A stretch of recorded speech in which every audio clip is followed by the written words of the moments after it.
Susan Brownell Anthony is often remembered by today's Americans as the face on the $1 coin that bore a resemblance to a quarter. Yet, to a different generation of Americans, she was affectionately known as Aunt Susan, the relentless crusader who dedicated her life to the cause of women's rights.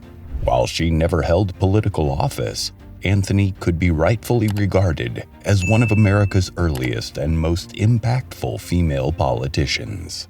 Her unwavering focus on women's issues and her adept tactical skills rendered her a remarkably effective advocate.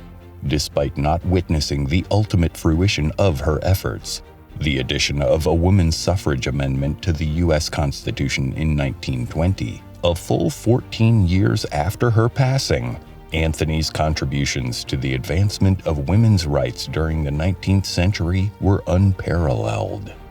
This is the story of Susan B. Anthony. Susan Anthony was born on February 15, 1820, in Adams, Massachusetts, to a devout Quaker family. Her father, Daniel Anthony, was a cotton mill owner. Her mother was Lucy Reed Anthony. In the Anthony household, strict adherence to Quaker principles was the norm. No toys or music found a place, as they were believed to divert attention from the study of God's Word. With a family of 6 children, the Anthonys instilled in each the importance of striving to make a meaningful contribution to society. Susan's parents were deeply committed to the causes of abolitionism and temperance, values that would strongly influence Susan's own lifelong advocacy. As a remarkably precocious child, Susan mastered the arts of reading and writing by the tender age of 3. The Anthony family relocated from Massachusetts to Batonsville, New York in 1826. In Batonsville, Susan attended a district school that her father had established. She later joined a boarding school near Philadelphia. By 1839, she had secured a position at a Quaker seminary in New Rochelle, New York. Her educational pursuits continued as she dedicated herself to teaching at a female academy in upstate New York from 1846 to 1849. By this time, Susan Anthony had reached what was considered an appropriate age for marriage. Numerous suitors courted her, taking her on carriage rides and to social events like dances. However, Anthony ultimately declined all proposals, choosing to remain single throughout her lifetime. She expressed no regrets regarding this decision, remarking, "I never felt I could surrender my independence to become a man's housekeeper. In my youth, marriage seemed to offer 2 options. For those who wedded with little means, it meant servitude. For those who married into wealth, it meant being reduced to a mere doll." After being denied the opportunity to speak at a temperance convention due to her gender, Susan B. Anthony experienced a pivotal moment of inspiration. Recognizing the inherent inequality faced by women, she redirected her efforts towards the battle for women's rights. It became evident to her that women would never be taken seriously in the realm of politics unless they were granted the fundamental right to vote. In May of 1851, a significant encounter would alter the trajectory of Susan B. Anthony's life, introducing her to a person who would become not only her closest friend, but also her steadfast ally. During her visit to Seneca Falls to attend a lecture by the renowned abolitionist William Lloyd Garrison, Anthony was introduced to Elizabeth Cady Stanton.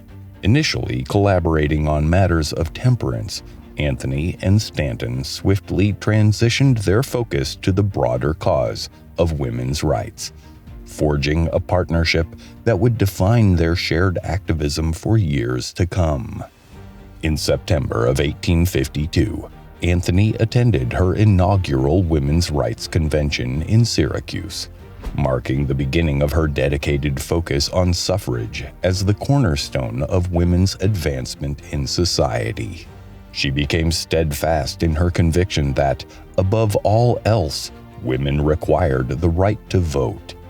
This belief propelled her into a regular presence on the lecture circuit and within legislative chambers.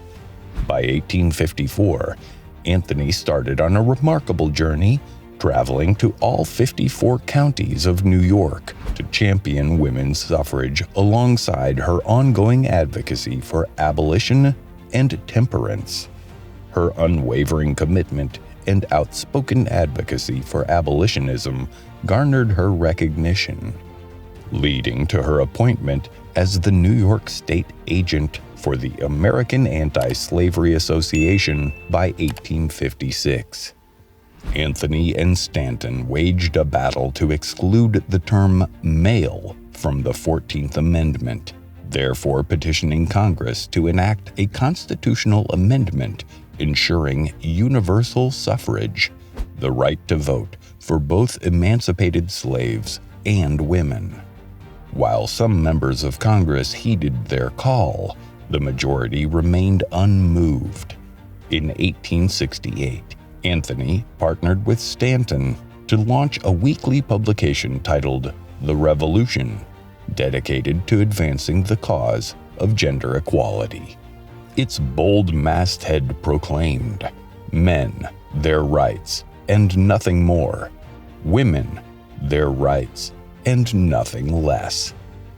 In 1869, Susan B. Anthony, in collaboration with Elizabeth Stanton, established the National Women's Suffrage Association.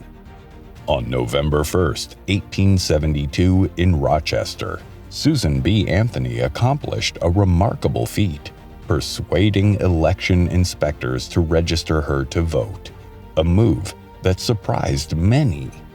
Just 4 days later, she exercised her newly acquired right by casting a vote in the election. However, her bold action led to consequences. 2 weeks later, she was arrested and charged with knowingly casting an illegal vote in a federal election.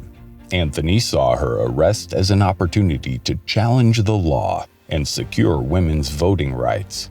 She aimed to leverage her case to convince the Supreme Court that the newly enacted Citizenship and Privileges and Immunities provisions of the 14th Amendment guaranteed women the right to vote as citizens.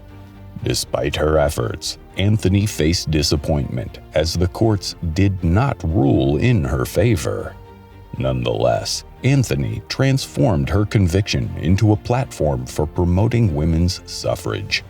Through widespread distribution of a transcript of the trial proceedings and numerous public speeches discussing her experience, she turned her trial into a rallying cry for the cause.